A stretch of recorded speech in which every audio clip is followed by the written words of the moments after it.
S-P-E-A-K. Everybody wanna sing. Speak up. S-P-E-A-K. Speak up. Welcome to the Speak Up English channel. Are you ready to embark on an exciting journey of language learning? At Speak Up, we're passionate about helping you improve your English listening skills. Our lessons are packed with engaging content, including short talks, conversations, reports, news, and captivating short stories. Let's make this learning adventure fun and rewarding. Subscribe now and join our community at the Speak Up English channel. Let's learn, laugh, and grow together. Subscribe to Speak Up.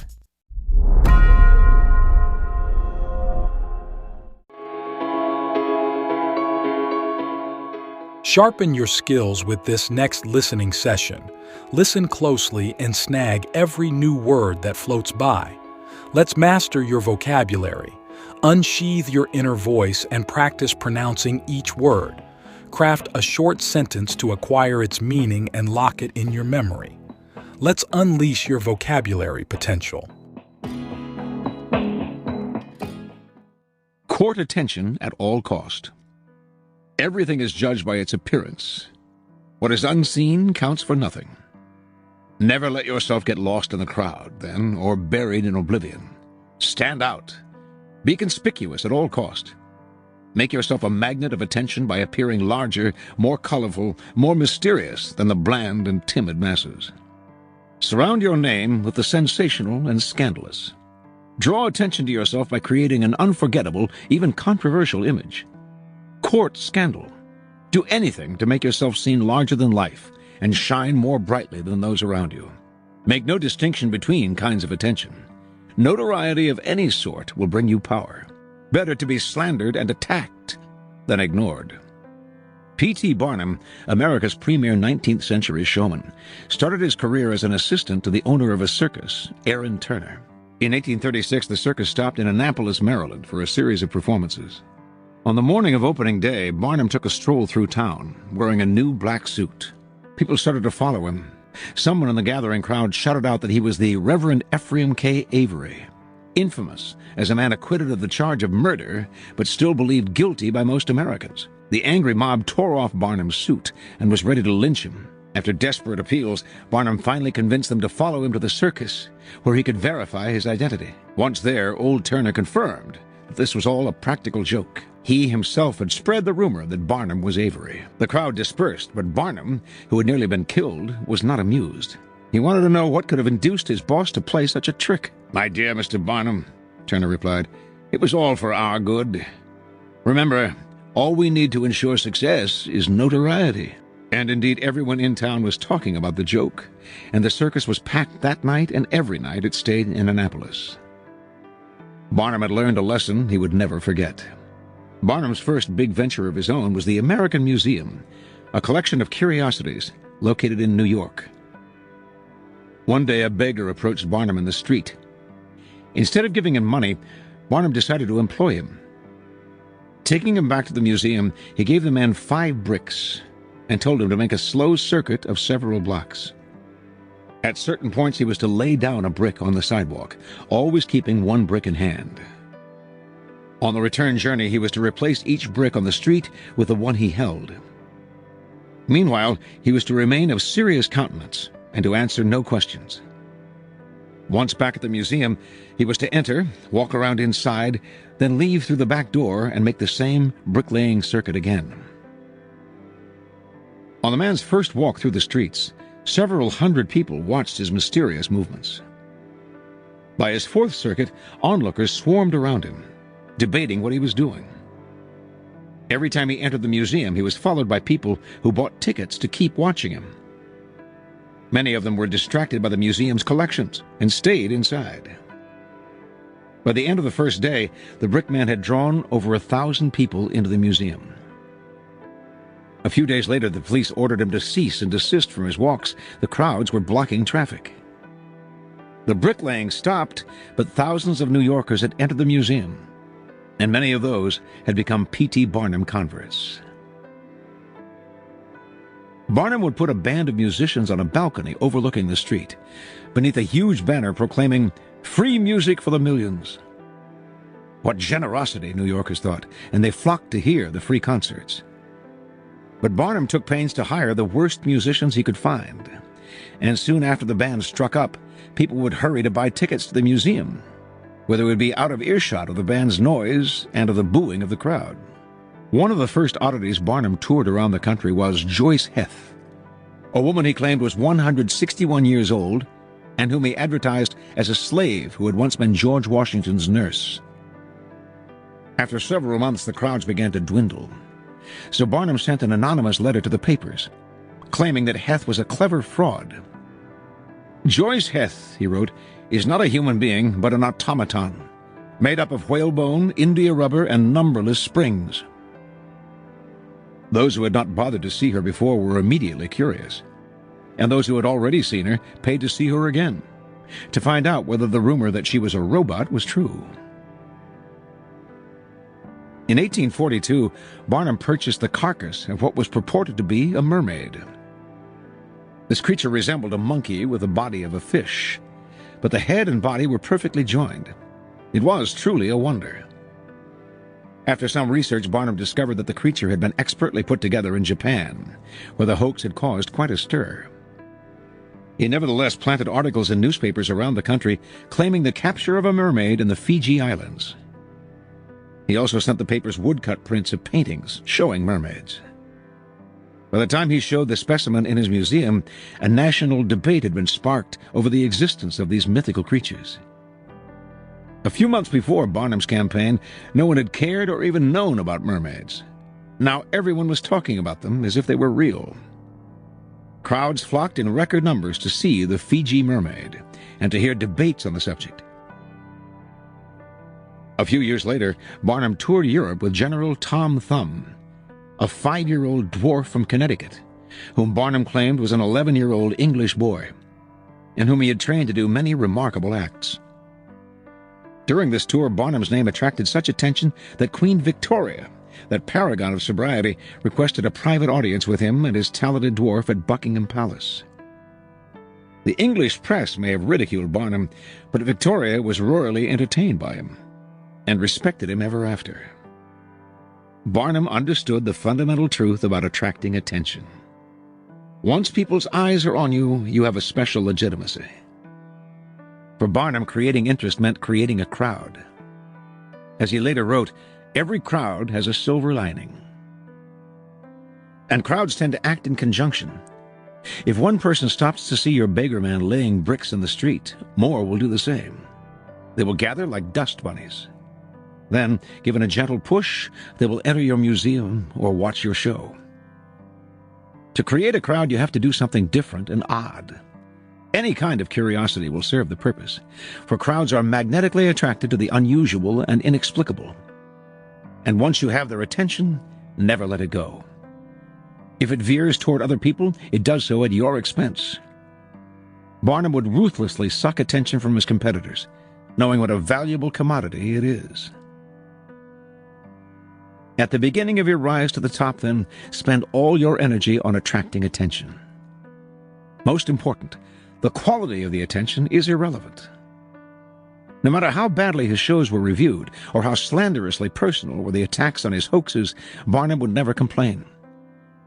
If a newspaper critic reviled him particularly badly, in fact, he made sure to invite the man to an opening and to give him the best seat in the house. He would even write anonymous attacks on his own work, just to keep his name in the papers. From Barnum's vantage, attention, whether negative or positive, was the main ingredient of his success. The worst fate in the world for a man who yearns fame, glory, and of course power is to be ignored.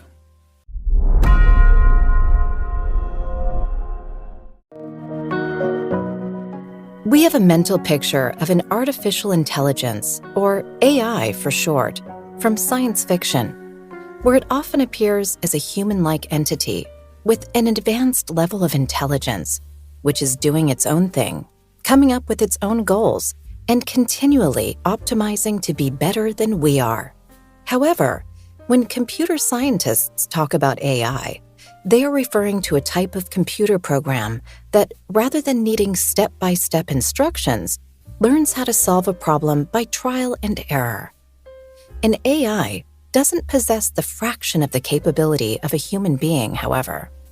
In organic terms, it would be more accurate to compare it to an earthworm. Janelle Shane is a Colorado-based research scientist and writer, and a contributor to the New York Times, Wired, and Popular Science, among others. On her blog, AI Weirdness, Shane documents her experiments with AI, feeding it data, setting it goals, and seeing what solutions it comes up with. For example, she may ask it to provide its own cake recipes, invent new ice cream flavors, or write chat-up lines. Charming opening statements designed to attract a potential lover's interest. You look like a thing, and I love you. The title of Shane's new book was among her favorites. While not exactly romantic, it provides a great example of what to expect of an AI, Shane explains, showing how limited its ability is, yet how ingenious and quirky it can be, without, of course, the AI being aware of it. It also helps us to appreciate just how incredible the human brain is, with its phenomenal capacity to create, evaluate, empathize, and predict. When Speak Up talked with Shane, she explained that there were two main kinds of AI widely used commercially. One type is given a goal and is incited to reach it with a score system, such as in a video game.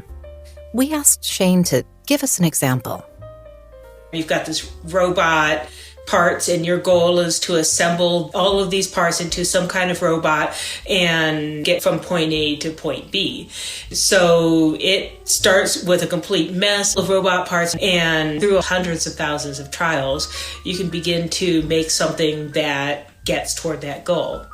But because it's coming up with its own way of reaching that goal, it will tend to assemble all of these robot parts into a tall tower and then just fall over so its head lands at point B. The AI has successfully achieved its goal, yet not in the way we wanted. This is one obvious danger of an AI, that it takes what it considers to be the most efficient option based on the information it has. This type of AI is used in social media to send you videos you successfully click on. However, as we know, those videos may seem attractive, but often feature unethical or dangerous content.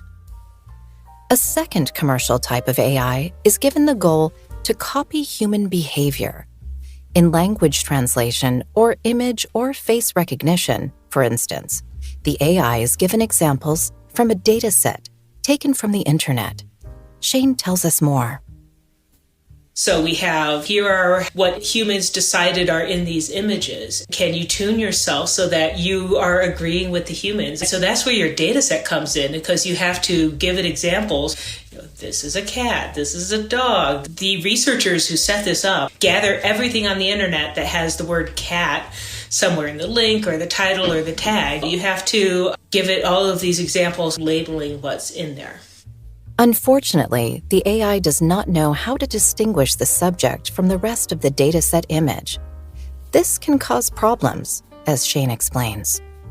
There are examples of pictures where there's somebody holding the cat, and the algorithm doesn't know what part is the cat, or you'll get these cat memes on the internet where they have this white text above and below the cat, and as far as it knows, that's what a cat is as well. There is a famous example of a research team at Stanford University that was trying to train one of these image recognition algorithms to recognize tumors, and in their example pictures labeled skin cancer, a lot had rulers next to them for scale. And so the AI learned to recognize the rulers instead, because that was easier than trying to figure out what was cancer and what wasn't. AIs can't explain themselves, so we don't know why, for example, an autocorrect AI might replace the name Janelle for Jangle, as it did when this very article was being written. Predictive text and translation tools are very useful, but their accuracy depends on the prominence of that language on the internet. And even translations to and from English are unreliable, says Shane. Human language is very complicated, and so you can get these AI systems that can autocorrect or automatic translation or voicemail transcription. It's wrong a lot of the time. They can write an article and all of these sentences will make sense. The article itself is not saying anything new because it is copying everything that their training data says. And I've talked to people who work in the field of language processing who say AI probably will not be able to moderate internet comments and figure out what's toxic, what's not in the next decade. And sadly, AIs are very good at reproducing human prejudice. If you're training a language model, you're going to grab up a whole bunch of racism and the computer's going to copy it because that's its goal. And even if you're training these models on books, there's still a lot of these assumptions built in. Amazon had a resume sorting algorithm and they ended up not really using it because they couldn't get it to stop discriminating against women. The algorithm would look at things like word choice. Men tend to use different phrases and words in the resumes than women. So, what is AI great at? While private self-driving cars are still too dangerous to trust to a machine, says Shane, other potential uses are very exciting. I'm excited by some of the work that's being done on prosthetics and decoding the signals that people are giving through their nerves or different ways of dealing with obstacles. If you've got a prosthetic leg that can help adjust its balance with the terrain. There's a lot of scientists who are making great use of AI for counting penguins or automatically looking through a whole bunch of molecules and trying to figure out which might be good drugs. There's a lot of really hopeful, cool applications.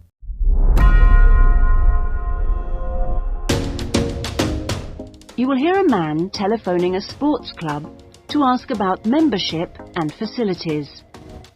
Good morning. Oh, sorry. It's gone 12. I'll start again. Good afternoon.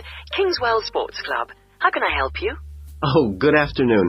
I was wondering if you could give me some information about membership and facilities. Of course. What would you like to know? Do you have tennis courts, for example? No, I'm afraid we don't. We're primarily a golf club. What about football? I heard you had a team. No, I'm sorry. Perhaps you're thinking about Fresham Sports Centre. Oh, right. I know it. I've played badminton there. Have you? They've got a lot of facilities we don't have, and vice versa. We do have a Keep Fit studio, which is very popular with members, and then as well as that, there's swimming, of course. That's good. I like to swim every day. We have a range of classes, too. Do you have judo classes? I'm keen to learn. Well, at the moment, we offer kickboxing. We're planning to add judo and stretch classes soon. We're currently running a range of yoga classes, too. What about relaxing after exercise? I assume you have a restaurant or something? At the moment, we've got a salad bar, which is very popular. We'll also have a fully licensed restaurant by the end of the year. Sounds good. What kind of membership are you interested in? Not really sure. What are the options? Well, there are 3 different membership schemes. I see. What's the difference? Well, the first one's called Gold, and you can use all the facilities at any time of the day or week. You can also join in as many classes as you like for free. That sounds good. Is it very expensive? Well, you pay a £250 joining fee, and then it's £450... Oh, no, I'm sorry. It's just gone up by £50. Sorry about that. It's now £500 for the annual subscription fee. Right, got that. And what's the next type? Well, that's silver. It's the same as gold, except you have to pay a small fee of £1 per lesson for any you do, and you can only use the centre at certain times. I see. So when exactly? You can only use the facilities between 10 a.m. and 4:30 p.m. So I couldn't use the pool at 8 in the morning or evening then? That's right. Okay, and the price for that? Is the joining fee the same as for gold? Actually, it's slightly less than the £250. It's £225. But the annual fee is only £300. Does that sound more like what you want? Well, it's still rather more expensive than I thought. I'm a student here in England, and I'm only here for 6 months. Ah, then the bronze scheme would probably suit you best. How is that different? Well, some of the facilities have restricted use. And do I have to pay for classes? Yes, it's £3 for each class you join. I see. And what are the hours then? Between 10:30 and 3:30 weekdays only, and you pay a £50 joining fee. The annual fee is £180. It works out at £15 a month, so that would be quite a lot cheaper. Oh, that should be all right. I could come in my free periods. What do I have to do if I want to join? Well, we book you in for an assessment with an instructor who will show you how to use all the equipment. If you want to organise a trial session and look around the centre, you'll need to speak to David Kinchley. Could you spell that, please? Yes. David, K-Y-N-C-H-L-E-Y.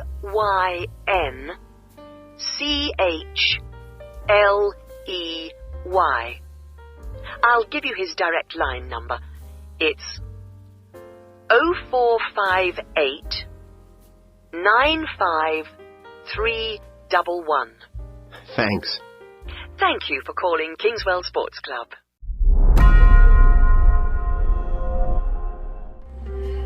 Sharpen your skills with this next listening session. Listen closely and snag every new word that floats by. Let's master your vocabulary. Unsheathe your inner voice and practice pronouncing each word. Craft a short sentence to acquire its meaning and lock it in your memory. Let's unleash your vocabulary potential. Security in Haiti.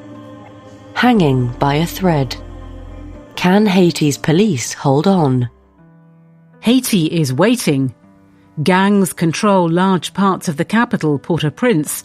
The government of Kenya, which has proposed leading a UN-approved mission to secure Haiti, has said it will not send any forces until a transitional government is in place to take over from Ariel Henry, the exiled prime minister. More than 2 weeks after Mr. Henry said he would step down, a newly formed transitional council has not been able to agree on who would lead it in order to form that government. 2 of its members have already dropped out. Although an outside force could be decisive in the struggle against the gangs, the politics of its arrangement are made fraught by Haiti's unhappy history of external intervention. In the meantime, it is left to Haiti's ragtag police force to prevent gangs taking complete control of the country. That is not going well. The main port is all but closed, as is the capital's airport. Aid agencies say that no food has arrived for 2 weeks. Fuel is running low. Gangs have spread into the wealthy suburb of Pétionville, perched in the hills overlooking the capital. Its residents now wake up to the sound of gunfire and find dead bodies lying in the streets. One of the country's most prominent journalists, Lucien Jura, a former presidential spokesman, was kidnapped on March 18th by armed men who broke into his house. He has since been released. Residents in many parts of the country have taken matters into their own hands, barricading streets and setting up patrols. In a number of cases, they have lynched suspected gang members. The situation is evolving in the wrong direction, says Arnaud Rouaillet, who runs the UN's Human Rights Office in Haiti.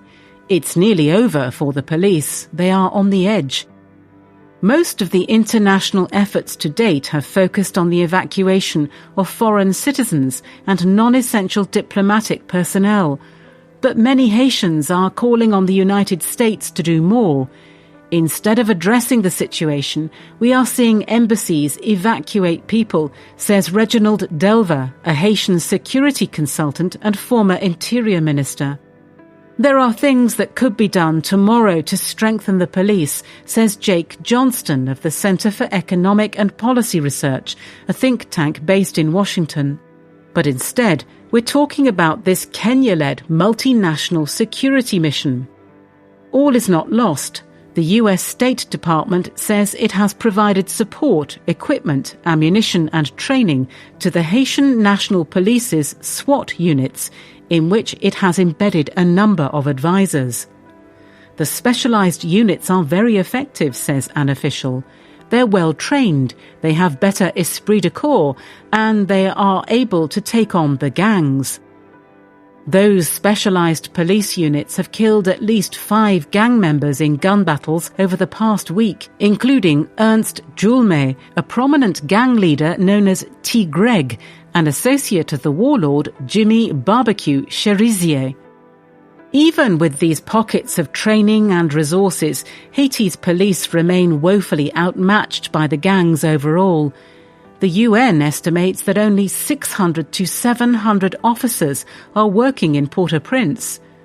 Nationwide police numbers have dwindled to around 9,000, which amounts to 1 officer for every 1,250 inhabitants. That is about a third the level recommended by the UN. It does not help that the Haitian police are widely distrusted, thanks to their corruption and the fact that gang members sometimes wear their uniforms. They communicate little with the public. After the house of the police chief, France Elbe, was attacked and burned on March 14th, he issued a brief statement claiming several successful operations against the gangs and declaring the police the last rampart against anarchy. Mr. Elbe's statement is true, but his personal circumstances demonstrate what a weak rampart Haiti's police make. Clearly, if the house of a police chief can't be protected, there is nobody who can be protected anymore, says Mr. Royer. There is nobody who is safe now in this city.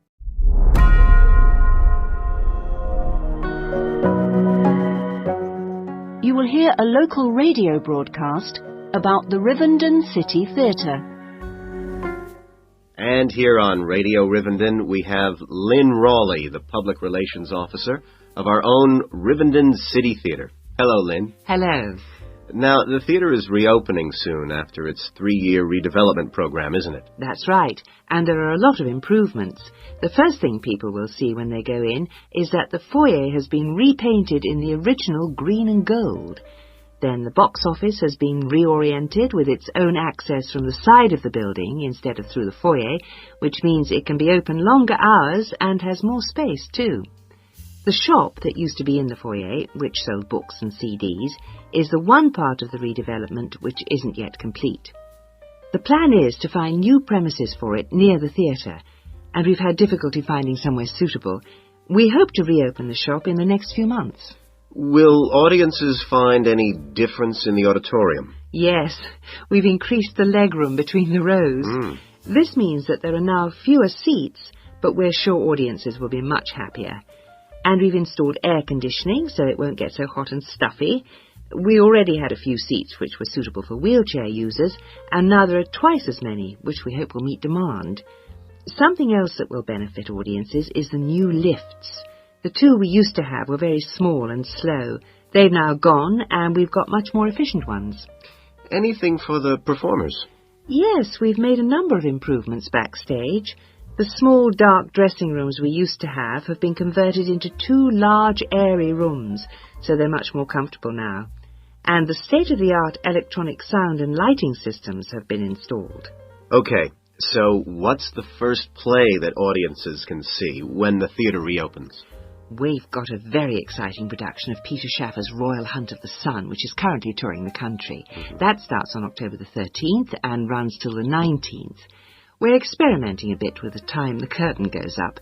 We used to start all our performances at 7:30, but that made it difficult for people to go home by public transport. So instead, we're beginning at 7, because at 9:45, when it finishes, there are still buses running. Tickets are already selling fast. The Friday and Saturday performances sold out almost immediately, and in fact now there are only tickets for Monday and Thursday. How much are they? We've introduced a simpler price structure. Ticket prices used to range from £6 to £30, but now they're all £18. They're available from the box office, in person, by phone, fax or post, or online. Okay, Lynn. Now, if you'd like to give the contact details for the theater so that Listen carefully to next session. Get ready for a vocabulary boost.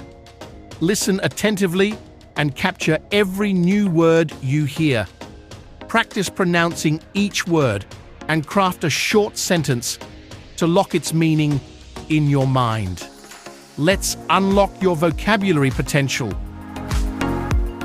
Describing places, buildings. Excuse me, I was wondering if you could help me. Yes? Well, in your window it says that you have special rates for trips to Ireland and Scotland. Well, the Scotland deal, it's to Edinburgh actually, is very attractive. Just £500 for a week in the Athens of the North. Flights included, of course. Is that per person? Yes. That's rather dear for me. Well, the Ireland trip to Dublin is £250 per person. That sounds more like it. Actually, I was supposed to go there for a business meeting 3 months ago, but I couldn't make it. Anyway, I heard some really good things about it. Would you say it's worth taking the family there? Oh, yes, definitely. It's a lovely city with a bit of something for everyone. Gorgeous parks, beautiful architecture, and plenty of cultural activities. It's a place with real character. So I'm told. What is there for a family to do?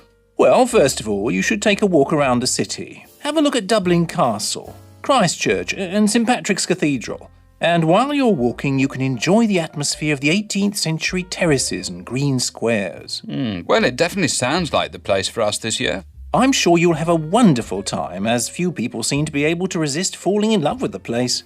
So what else has the city got to offer? Well, the pubs are great. There are some excellent museums too. And Dublin theatres have some very exciting attractions. Of course, there are plenty of cinemas as well. What can the kids do, though? Oh, Phoenix Park is a must. It's one of the greatest parks in the world, with a fantastic zoo and plenty of things to see. They'll be fascinated. There's also a dog racing track which might interest them. On the whole, I'd say that Dublin's a great place for the whole family. Well, it sounds ideal. So what exactly does the deal include?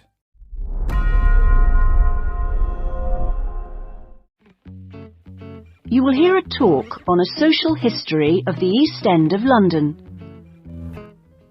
In the last few weeks, we've been looking at various aspects of the social history of London. And this morning, we're continuing with a look at life in the area called the East End. I'll start with a brief history of the district and then focus on life in the first half of the 20th century. Back in the 1st to the 4th centuries AD, when the Romans controlled England, London grew into a town of 45,000 people, and what's now the East End, the area by the River Thames and along the road heading north-east from London to the coast, consisted of farmland with crops and livestock, which helped to feed that population.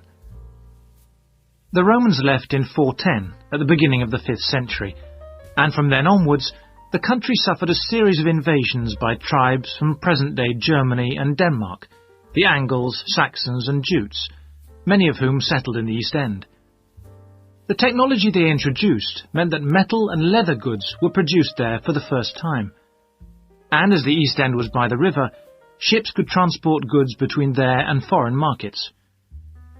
In the 11th century, in 1066 to be precise, the Normans conquered England, and during the next few centuries London became one of the most powerful and prosperous cities in Europe. The East End benefited from this, and because there were fewer restrictions there than in the city itself, plenty of newcomers settled there from abroad, bringing their skills as workers, merchants or moneylenders during the next few hundred years. In the 16th century, the first dock was dug, where ships were constructed, eventually making the East End the focus of massive international trade.